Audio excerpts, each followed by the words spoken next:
기자회견을 시작하겠습니다. 안녕하십니까. 열린공감TV 서정필 기자입니다. 오늘 이 자리는 국민의 알 권리를 보장하고 지난 윤석열 일가를 둘러싼 공익침해 의혹을 밝히기 위해 마련된 기자회견입니다. 특히 김건희 일가와 초대형 마약 사건의 연루 가능성, 그리고 이를 둘러싼 수사 방해 및 권력형 은폐 정황에 대해 국민 앞에 사실을 알리고자 합니다. 백혜룡 경정의 용기 있는 수사와 그에 대한 보복성 인사, 검찰과 세관의 조직적 침묵에 대해 각계 인사들의 엄중한 발언이 이어질 예정입니다. 먼저 오늘 기자회견에 참석하신 분들을 소개하도록 하겠습니다. 최혁진 국회의원님 모셨습니다. 김두일TV의 김두일 작가님 오셨습니다. 열린공감TV 정천수 PD님 오셨습니다. 벙커원교회 김용민 목사님 오셨습니다. 그럼 먼저 김두일TV 김두일 작가님의 발언을 듣도록 하겠습니다.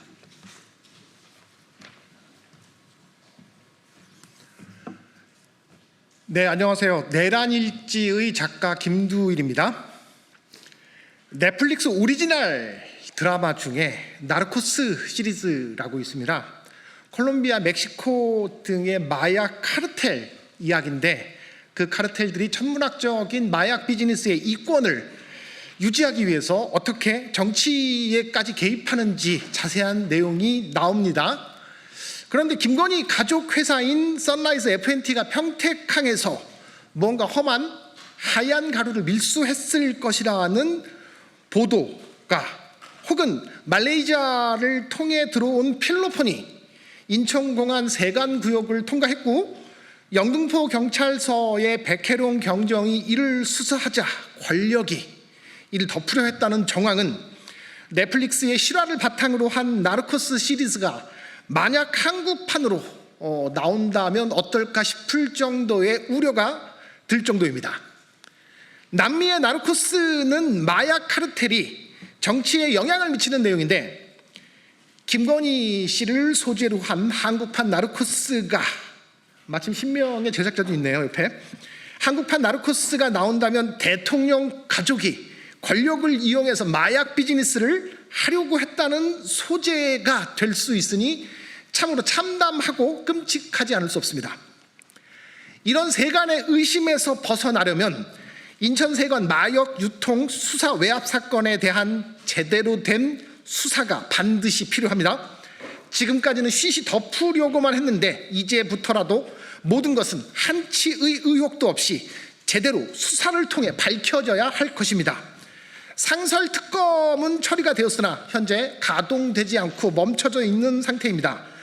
검경, 국세청 등의 합동수사본부가 다시 본 사건을 들여다보겠다고 하는데 과연 제대로 수사를 할 수 있을지 기대 반 의혹 반입니다.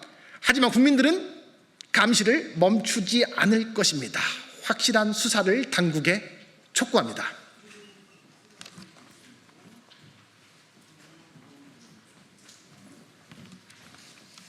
이제 기자회견문을 정천수 PD님, 김용민 목사님, 그리고 최혁진 의원님이 차례로 낭독해 주시겠습니다. 네, 안녕하십니까. 유튜브를 플랫폼으로 하는 탐사보도 전문 매체 열린공감TV의 정천수 PD입니다. 2023년 백혜룡 경정은 필로폰 358kg 밀반입이라는 초대형 마약 사건을 수사하던 중 그 배후의 정치 권력과 연결될 수 있는 중대한 정황들을 포착한 것으로 알려졌습니다. 그러나 이 충격적인 수사는 세관, 검찰, 경찰 등 국가 주요 기관들의 노골적인 방해와 축소 시도로 인해 급속히 무력화되었습니다.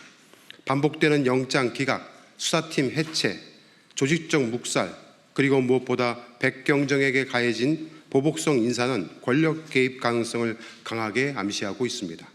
특히 인천세관은 수차례 반복된 의심 정황에도 불구하고 실질적인 조치를 취하지 않았습니다. 필로폰과 같은 강력 마약이 이토록 대담하게 유입될 수 있었던 점은 단순한 직무유기나 실수로 설명되지 않습니다. 열린공감TV에서 취재를 통해 알게 된 바에 의하면 평택항 자유무역지구 선라이즈 FNT로부터 출발해 인천공항, 김해공항에 이르기까지 광범위하게 세관과 김건희 일가와의 마약 유착 의혹 사건이 밝혀지고 있는 상황입니다.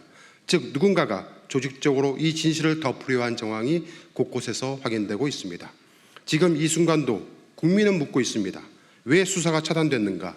왜 세관과 검찰, 경찰은 진실 앞에서 침묵했는가? 왜 백혜련 경정은 보호받지 못하고 희생양이 되었는가?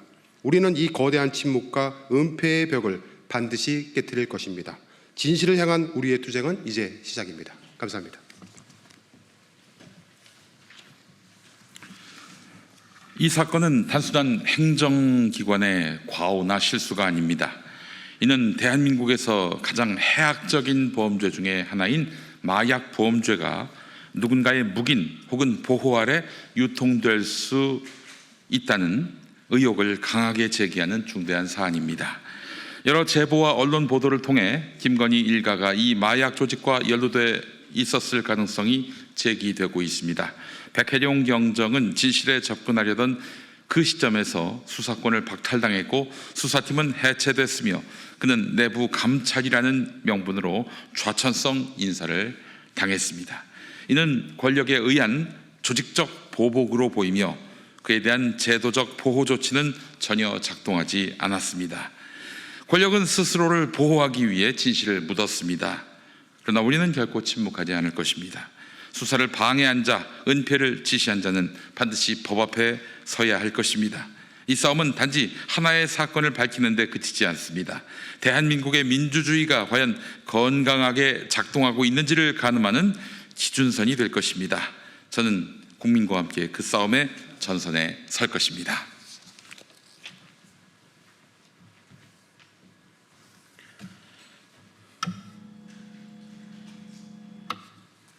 존경하는 국민 여러분, 오늘 이 자리에 선 이유는 단 하나, 국민 앞에 진실을 밝히기 위해서입니다.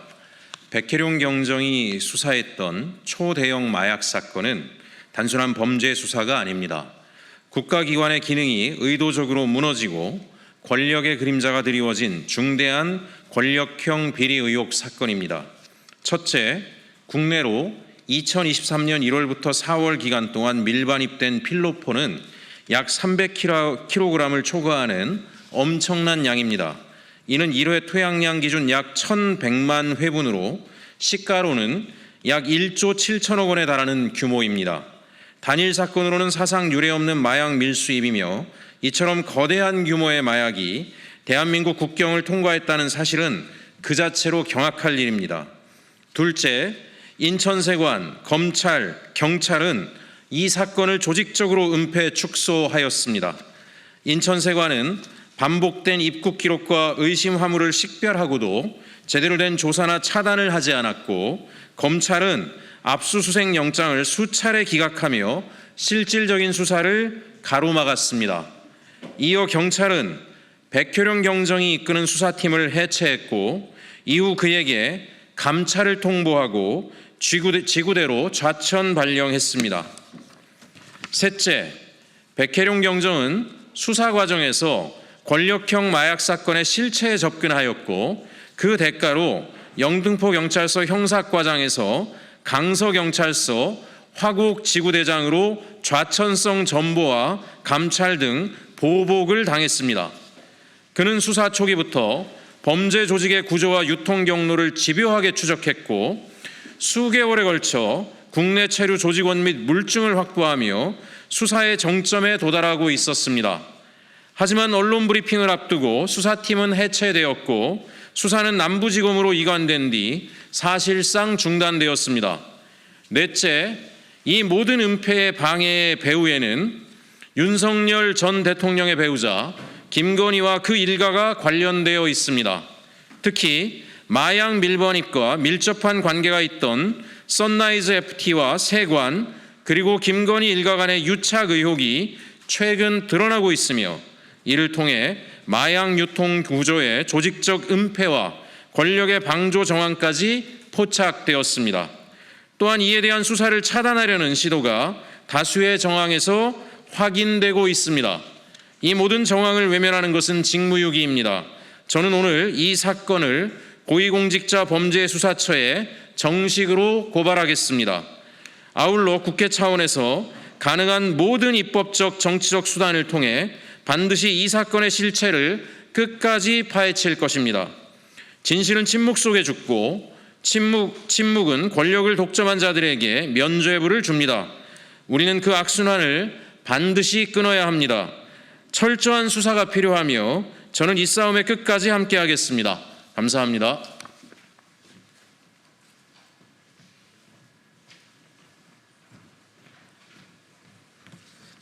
이상으로 오늘 기자회견을 모두 마치도록 하겠습니다. 오늘 저희가 제기한 문제는 단순한 개인적 의혹을 넘어 권력과 사법, 행정의 공정성을 점검하고자 하는 공익적 문제 제기입니다. 기자회견 이후 참석자들이 곧바로 고위공직자 범죄 수사처를 찾아 해당 사건을 고발할 예정입니다. 취재해 참고하시기 바랍니다. 감사합니다. 예, 오늘 김건희 일가의 초대형 마약 사건 의혹에 대해서 공수처에 직접 고발장을 제출하게 되었습니다. 많은 국민들께서도 궁금해하고 계시겠지만 백혜룡 경정이 마약 수사를 하는 과정에 온갖 외압과 또 불이익을 받게 되었는데요. 그 이면에 권력형 비리가 있다라고 저희들은 분명하게 확신하고 있고요. 관련된 다양한 제보와 증거 자료들을 확보하고 있습니다. 관련해서 오늘 공수처에 관련된 내용들을 고발 조치하니 적극적인 수사를 통해서 그 배후를 철저히 밝혀내고 김건희 일가의 연루 의혹까지도 분명하게 파헤쳐서 처벌해 줄 것을 강력히 부탁드리고 촉구합니다. 네, 무엇보다 가장 중요한 것은 단순히 이게 김건희 일가와 연루되어 있는 마약 사건이 아니고 광범위하게는 대한민국의 국가 권력들 그리고 국가 수사기관들까지도 모두 연결되어 있는 정말 초대형 사건이라고 생각이 됩니다. 과거 2000년 후반부에 선라이즈 FNT로부터 출발을 해서 인천공항 또 김해공항에 이르기까지 정말 연루되어 있는 사람들이 너무나 많습니다. 이러한 고위공직자들에 대한 철저한 수사를 통해서 발본색원해서 그들이 다시는 이 땅에서 마약을 가지고 어떠한 사업을 진행하지 못하도록 해야 할 필요성이 있다고 생각이 됩니다. 네. 사실 대통령 부인이 주가 조작을 했다. 이것으로도 전 세계 대한민국의 신인도는 바닥으로 치달을 수밖에 없었습니다. 그런데 그 정도로 그치지 않고 대통령 처가 일가가 마약 사업과 연루되어 있다. 이건 정말 상상하기도 힘든. 아마 이걸 판타지 소설로 누군가 만든다면은 전혀 리얼리티가 떨어지기 때문에 이건 작품으로 쓰일 수 없다라는 얘기가 나올 겁니다. 근데 그 모든 것들이 다 현실이라는 의심을 우리가 품고 있는 단계입니다. 지금 많은 국민들이 새 정부가 들어섰음에도 불구하고 내란 트라우마를 지우지 못하고 있습니다. 그래서 아예 재택근무로 돌아선 노동자들도 있다고 하는데요. 네, 이런 여러 의심들을 남겨놓고 우리가 내란이 수습됐다, 새나라가 열렸다라고 말할 수 없을 겁니다. 지난 정부의 또 지난 권력자들 그 일가의 부정비리를 넘어선 이런 반사회적 범죄에 대해서 명명백백히 밝히지 못한다면 우리는 내란의 늪에서 헤어나오지 못한 채 또 시간을 보내게 될 것이 확실합니다. 대한민국의 국가적 신망은 바닥에 떨어진 채로 회복되지 못할 것입니다. 진정한 내란 수습은 내란 사건뿐만 아니라 내란을 획책했던 세력의 반국가적, 반사회적 범죄를 발본색원, 일망타진하는 것에 있다고 생각을 합니다. 자, 오늘 이 최혁진 의원님의 공수처 고발은 새로운 나라 건설을 위해 내란을 철저히 혁파하는, 두 번 다시 누구도 꿈꾸지 않는 그런 나라를 향한 첫걸음이 되기를 바라는 마음 가져봅니다. 네.